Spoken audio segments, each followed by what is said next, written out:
Craig Ehlert here at Premier Golf Academy in San Diego, California. I want to talk today about how to practice when you're chipping and make it effective when you're going to take it out onto the golf course.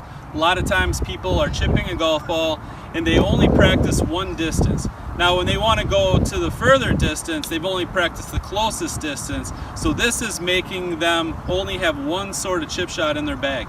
So what I encourage people to do is try to practice different distances every single time. You can see our green here at Premier Golf Academy has 3 holes on this one particular green, and we encourage our students to change 1 to 2 to 3 to the 3rd hole. So, you know, and what this requires is a different kind of backswing. So you'll see when I take a chip shot for the small shot, it's one backswing. When I take this chip shot for the second one, it's another backswing. And when I take the chip shot on the 3rd backswing, we have a lot more backswing to go down to the 3rd hole. All using the same technique with the club face pointing to the hole. This is a great tip to practice, and our students at Premier Golf Academy practice this way, and we encourage you to do so also. Thank you and have a great day.